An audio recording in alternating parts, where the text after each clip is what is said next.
Assalamualaikum warahmatullahi wabarakatuh. Kami dari kelompok 1 akan mempresentasikan planning yang beranggotakan Fitriya Ningsih, Serlia Malia Putri, dan Irfan Ardian. Yang pertama, membahas pengertian planning.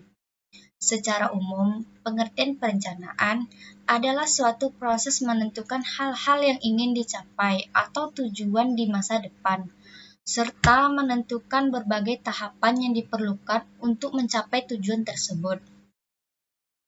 Perencanaan atau planning dapat juga didefinisikan sebagai suatu kegiatan yang terkoordinasi untuk mencapai tujuan tertentu dalam kurun waktu yang tertentu.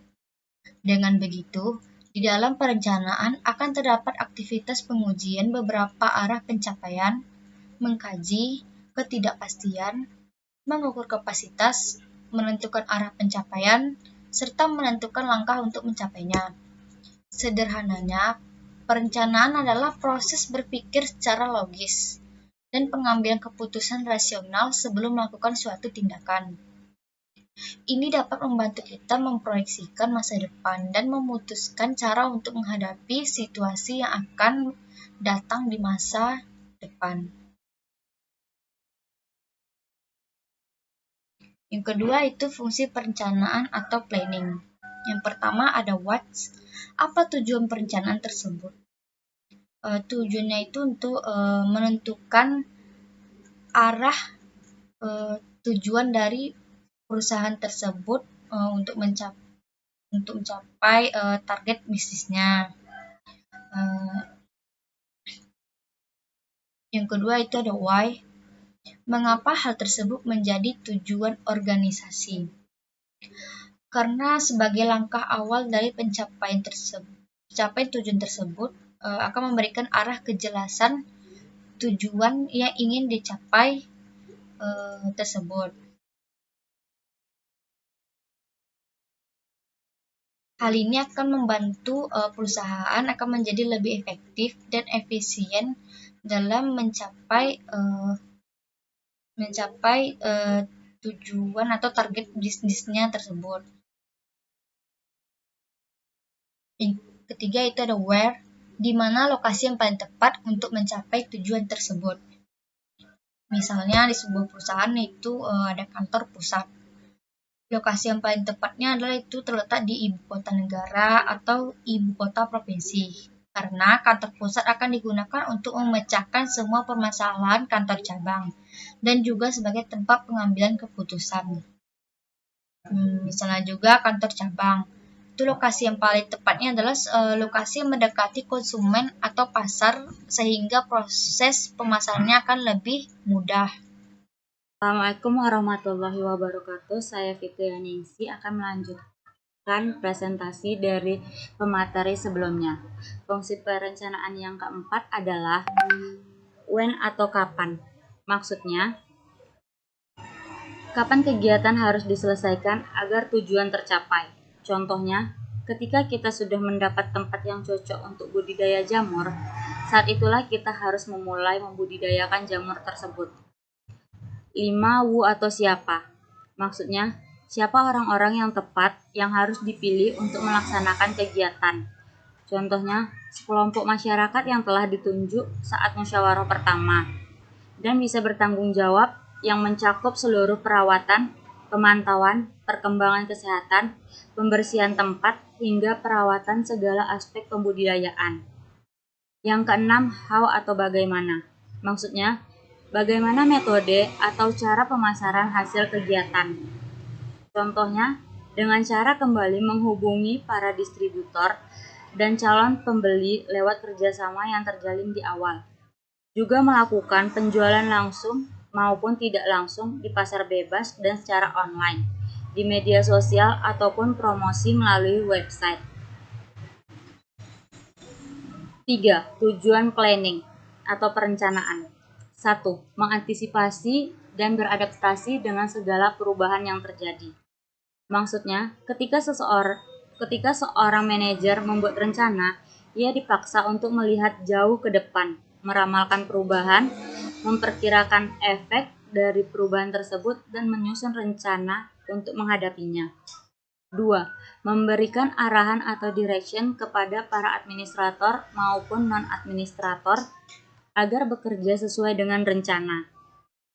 Maksudnya, agar bekerja sesuai dengan rencana yang telah ditetapkan oleh organisasi.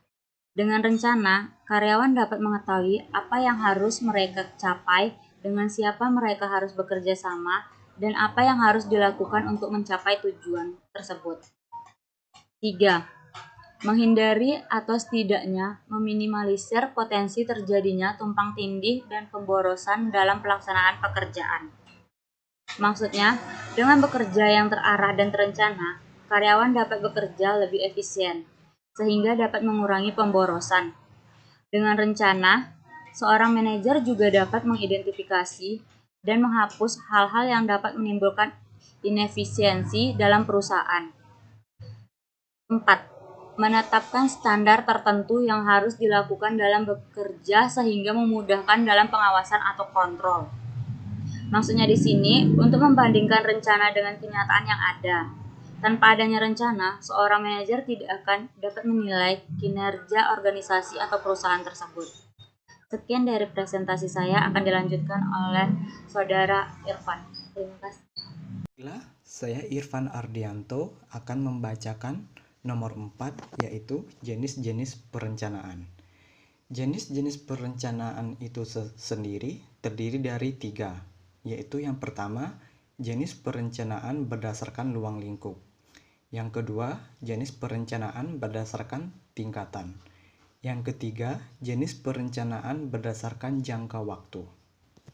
Di mana saya akan kembali ke poin nomor 1, yaitu jenis perencanaan berdasarkan ruang lingkup yang terdiri dari rencana strategis atau strategis planning. Yang dimaksud adalah dipresentasikan bisnis menjadi lini baru. Perencanaan strategis mencakup semua bidang fungsional bisnis dan dipengaruhi dalam jangka panjang. Lini tersebut mempengaruhi semua bidang termasuk bidang ekonomi, teknologi, sosial maupun politik. Bagian selanjutnya yaitu rencana taktis atau tactical planning. Yang dimaksud adalah perencanaan keterlibatan terus-menerus para manajer dan karyawan inti untuk menghasilkan rencana bagi seluruh organisasi maupun unit-unit individual.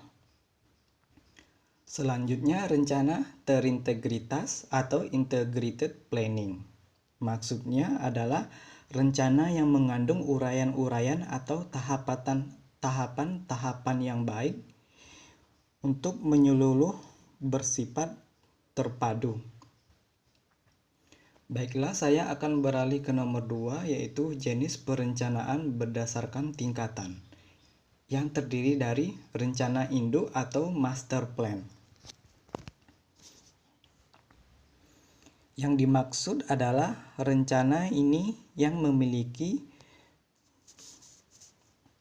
berat atau uraian kebijakan organisasi di suatu perusahaan. Rencana ini mempunyai tujuan jangka panjang dan ruang lingkup yang luas.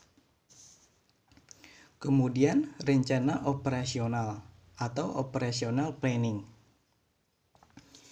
Maksudnya adalah perencanaan jangka pendek yang dirancang untuk menerjemahkan rencana jangka panjang ke dalam rangkaian kegiatan-kegiatan yang lebih baik untuk mencapai tujuan atau cita-cita perusahaan tersebut.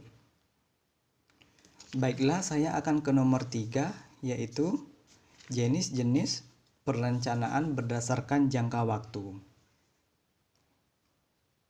Yang terdiri bagiannya yaitu rencana jangka panjang atau long term planning. Yang dimaksud adalah proses perencanaan yang dilakukan bertahap dan diselesaikan satu persatu di suatu organisasi.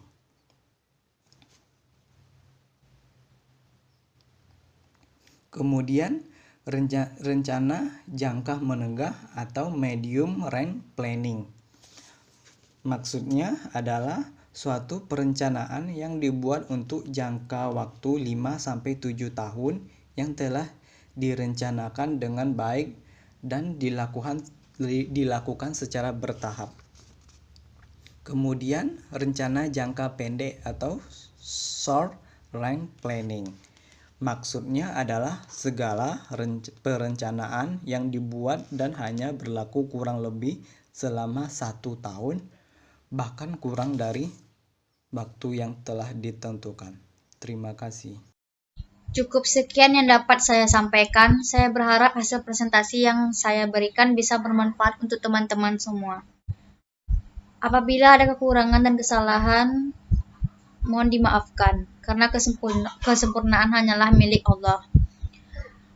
Jika ada yang ingin bertanya, dipersilahkan. Terima kasih. Assalamualaikum warahmatullahi wabarakatuh.